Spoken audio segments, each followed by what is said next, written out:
Good morning. As a courtesy to your fellow media members and team participants, please silence your cell phones. If you have a question, wait for the microphone. We'll get you a microphone, and then please provide your name and media affiliation each time you ask a question during the press conference. If you're joining on Zoom, please use the raise hand function for questions. We will answer all questions in the room first and get to Zoom if time allows. Video recording press conferences on cell phones or other cameras is prohibited. We're going to get started here shortly, 11:55 local time, with Iowa coach Ben McCollum, followed by Iowa players from approximately 12:10 to 12:25.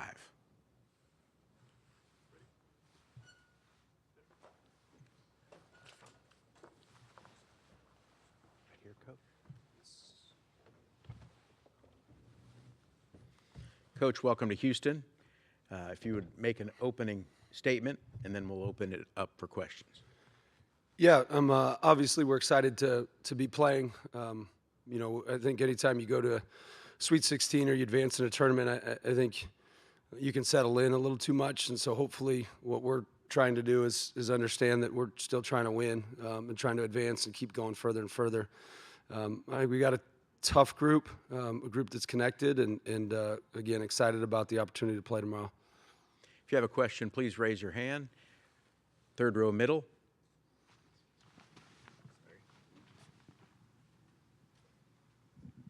Thank you. Amy Just, Lincoln Journal-Star. Ben, what do you think this game will do for the rivalry between Nebraska and Iowa?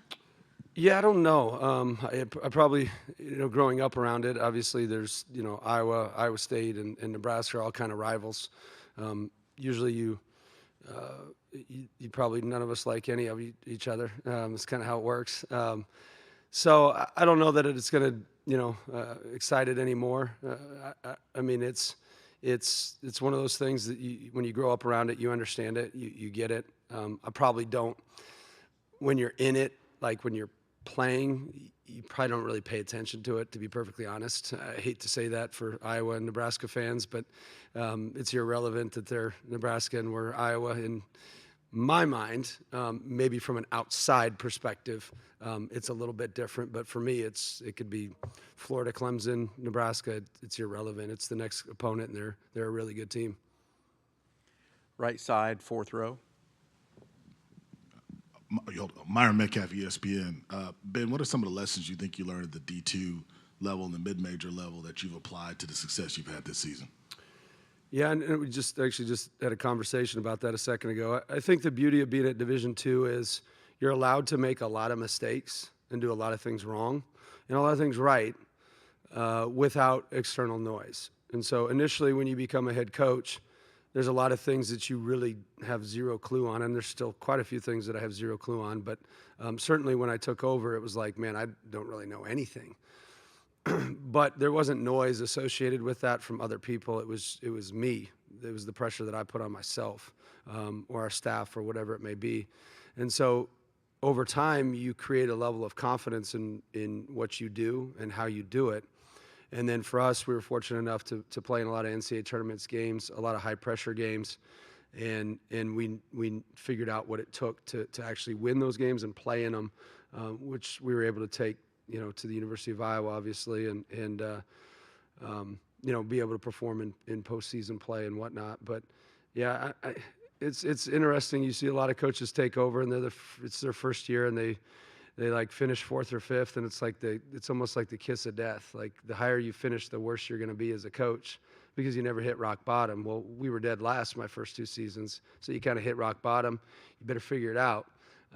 We figured it out, and then now we're able to continue to figure it out as we go forward. Third row, right side. Christy Rieken from the Associated Press. With this being the first year of coaches' challenges, it seems like you had probably the most impactful one of the whole tournament so far, late in your last game. Can you talk to me about what all goes into that, who's making those decisions, and how big of an impact do you feel like that challenge had for your win? Yeah, I mean, we actually challenged 2, and we were right on both. Third, we were going to challenge, but you only have 2, and the third one we would have been right on as well. So how does it, what goes into it? I look at my video guy, who knows when there's a possible challenge, and he's scared to death at that point. And he used to try to explain it to me. Well, it might have bounced off this, it might have done this. I'm like, dude, yes or no? Do you want me to challenge it or not? Like, yes or no? And he had me challenge one. I think it was in the first game. Is that the one you're talking about, or the second game? The 2 in the second game? Yeah. So there's one in the first game that was as good too, but and it'll be, hey, yes or no, yes or no. And then one of them, he said, yes, challenge it. And I go, you better not be wrong. And he kind of sits there and he's like, oh, he goes back and look, but I had already challenged it. And then as we overturned it, he yelled something back at me, which was really nice of him. So it was entertaining. But we've got a really good video guy, got a really good staff. And so they pay attention to it. They know to only challenge if you're 100% certain. I don't want 90%. I want 100%. Late game, maybe you just challenge it just to see if you can, I don't know, just see if you can get one to overturn. But throughout the game, we make sure that we're right when we challenge. Third row. We'll come back to you in a minute. Third row, left side. Steve Sipple, Husker Online. What are the main differences in your mind between game 1 against Nebraska and the second go-round? I thought they just played better than us the second time around. I mean, obviously they made a few adjustments. We made a few adjustments. I think they just played better, and they beat us.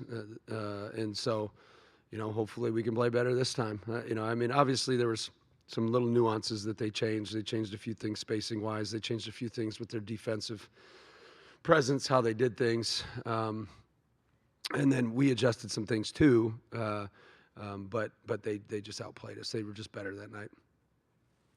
Back to the right side, third row. Back to the challenges. And that one with 1:10 left in the Florida game, how big of a impact do you think that was? And were y'all 100% sure on that one? Yes, we were. Yeah, he was 100% sure. And I didn't even look at him. He called out to me. He said, challenge that one, coach. So I really have nothing to do with it. I just put a lot of pressure on everybody to make sure they're right. So I'm just the mean guy over there. It's my staff and Jace, Michael Smith, Jace is his nickname, that does a great job. We have one of the best film guys in the country, in my opinion, and he does a great job of that. Right behind. Myron Metcalf, ESPN. Again, Ben, you and Todd had some intense moments in that game. Why was it important for you to kind of match that intensity and match that energy that was coming from their sideline in that game? Yeah, I'm always pretty intense. So I guess the banter would probably be the thing that I matched a little more.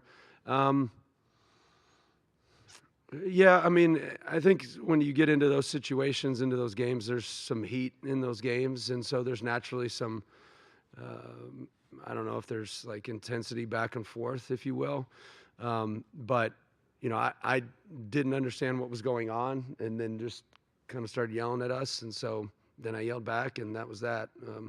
I've kind of moved on from it 5 seconds later, to be honest. But you're also not going to you can't just let people do that either. So there's like a fine line between the two, but you can't sit there and get into arguments with other coaches all the time either. So I need to make sure that I use a little discretion. In that situation, I felt like it was appropriate, but I'm not going to get in a habit of that. Third row, left side, excuse me.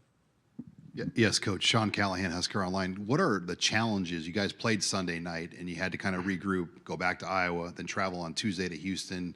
I mean, Nebraska obviously played Saturday, was able to get home early Sunday, watch you guys play, and then kind of have a little bit more prep time, rest time. What are the challenges maybe just with the turnaround that you guys face with playing Sunday night and having to play Thursday here in Houston?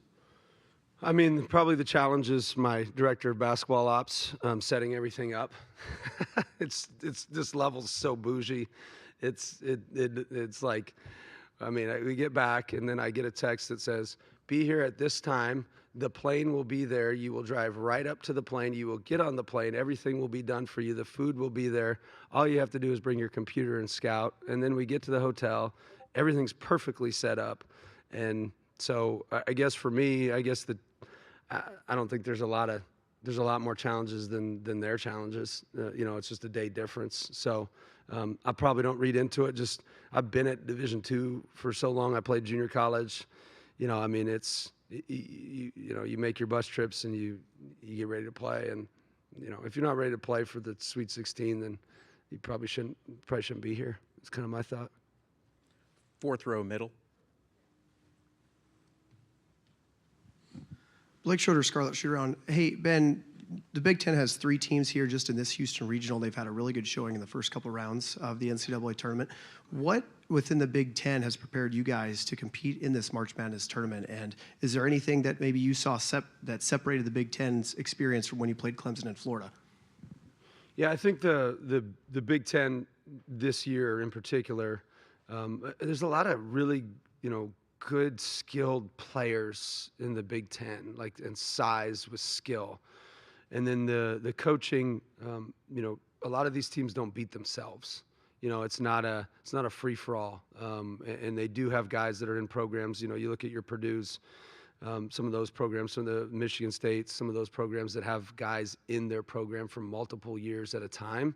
So they have some experience, and that's a big deal in postseason play. And how did it prepare us? I think the night in, night out grind prepared us. I do think sometimes it can hurt you too, meaning you get exposed a lot. And if you get exposed too much, eventually it can break you. Fortunately, we've got a really tough team, and so it didn't break us when we got exposed, quite often. It just sharpened us up a little bit and got us ready for the postseason.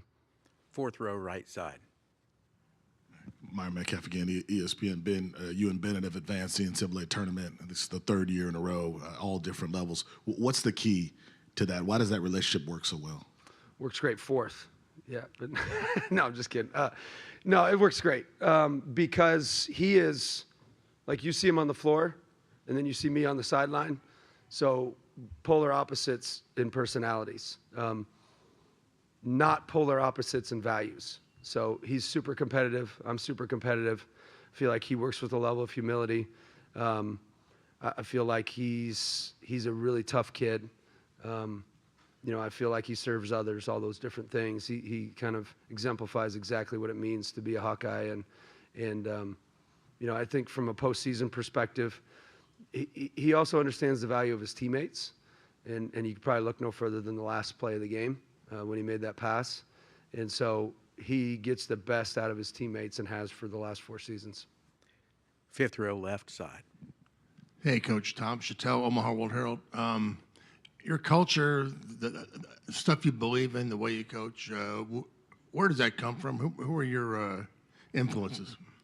Yeah, I would say my first coaching influence was Steve Tapmeyer. He was my head coach at Northwest Missouri State, one of the best D2 coaches there was. Just from a culture perspective, he understood, again, the value of people. He understood how to get the most. He understood the daily habits that go into it. That would probably be, from a cultural perspective, my number one influence from just the coaching aspect of it. And then, outside of that, you've got my mom is very competitive, psychotically competitive, worse than me, to be perfectly honest.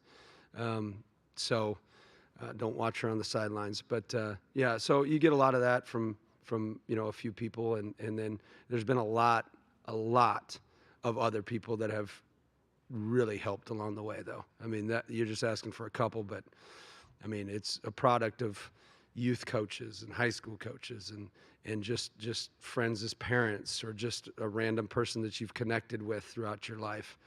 All of those I take influence from, and certainly helps build the culture. We have time for one more question. Any right here in the middle? Amy Just, Lincoln Journal-Star again. What do you expect the atmosphere to be like tomorrow? Hopefully really good. Yeah, hopefully loud. Hopefully people are engaged. Hopefully it's a fun game. I expect it to be just like the Florida game, just loud and engaging and exciting, and, March Madness. That's what makes it fun. So that's the hope. And, if it's not, it's not. We'll still get after it. So we'll get after it regardless. Coach, thank you. Thank you.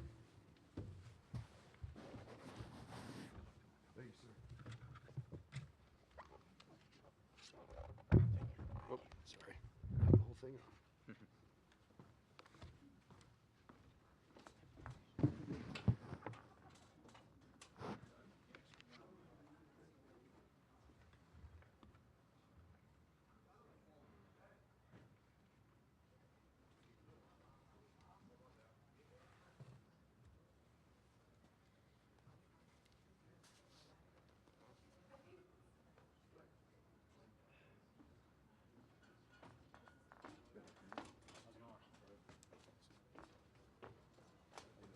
Sit behind your place car if I would.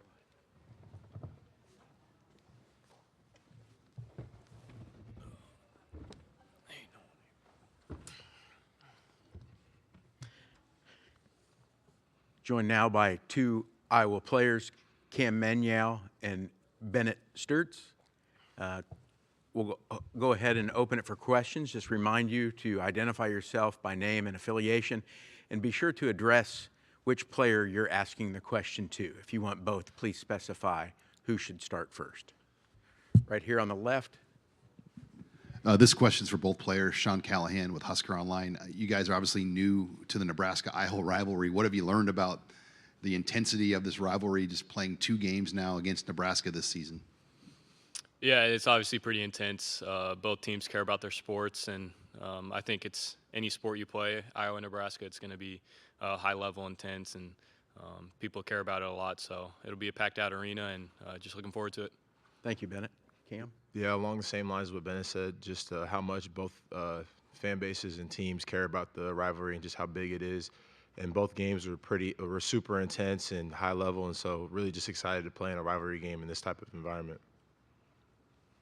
Fourth row, right side.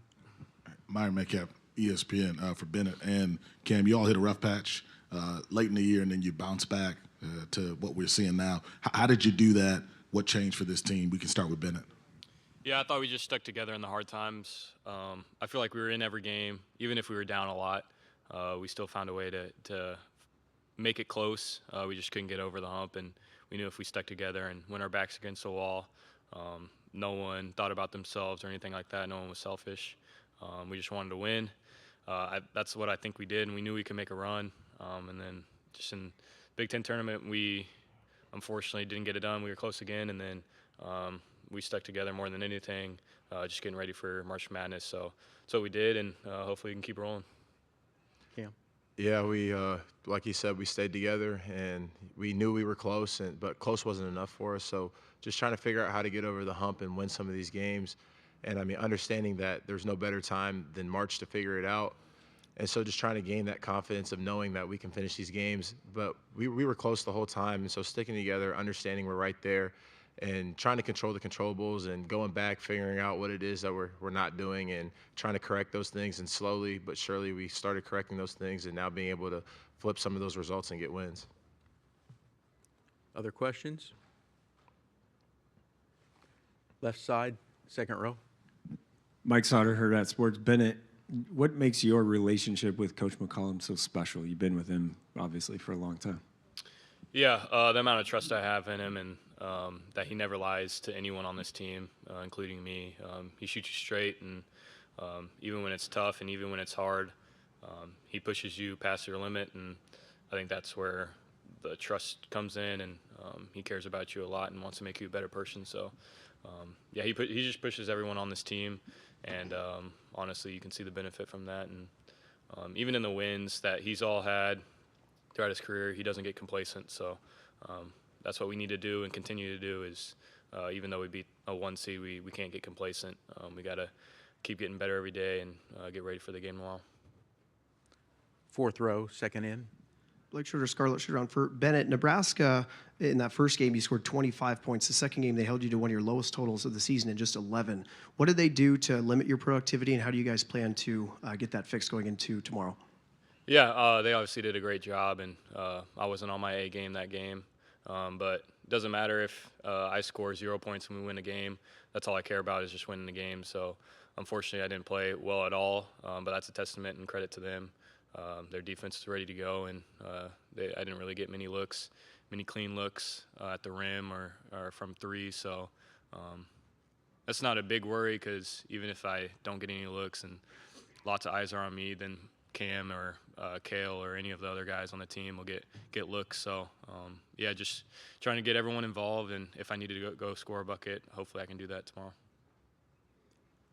If you have a question, please raise your hand. Left side, third row. Yes, Sean Callahan, again, for both players. You guys have played for Coach McCollum a long time. That situation where him and Coach Golden were kind of going at it, I mean, has that been the guy he's always been? And as players, when a coach does that, do you kind of feed off that, knowing your coach is not backing down? Even to a guy that just won the national championship the year before, he's like, look, I'm not backing down from you in that moment. Yeah, 100%. I mean, our kind of thing is we're all fighters, and he's the main one. So knowing that he's gonna go down swinging. I mean, we're all gonna go with him, and so just knowing that we're gonna follow him, wherever he goes, and so we're just gonna make sure that if he's our leader, we're gonna follow him to where he's trying to take us, and he's trying to take us to the top. So just trying to follow everything that he does and listen to him, and he'll help us get these wins. Yeah, he's just a lead by example dude, and if you see him getting intense and trying to fight the other coach, you're going to want to do the same thing to the players. So we just follow his lead, and he does a great job. Anything else? Yes, sir. Right side, fourth row. Myron Metcalf, ESPN, for Bennett. And can we start with Bennett? What kind of confidence do you get when you knock off a #1 seed and a defending champion the way that you all did? Yeah, I think you get confidence for like a night, and then honestly, Coach Mack and the coaching staff really did a great job just leveling our heads and getting on to the next game. So we didn't really celebrate too much. We can do that after the season. Literally all we did the next day was watch film and get back to Iowa City and just get better at practice, and just take it one day at a time, one practice at a time, one game at a time. Yeah, I think Coach Mack has just tried to preach the team that we can be, and the team that can go on a run. And so winning that type of game just gives you the confidence and know that you've done it, especially for a team like us where we've been close so many times. And so to finally kind of break through a little bit and be able to win a game like that, it just gives you confidence going forward that no matter the situation, like, you can do it. And we've shown that we can do it. And the coaches did a really good job of just making, like he said, keeping us grounded, showing us what we did wrong and, what we did right. And so what will help us going forward, and then also the things that we can kind of cut down on that could have lost us that game. Anything else? All right, thank you. Thanks, guys. Thank you.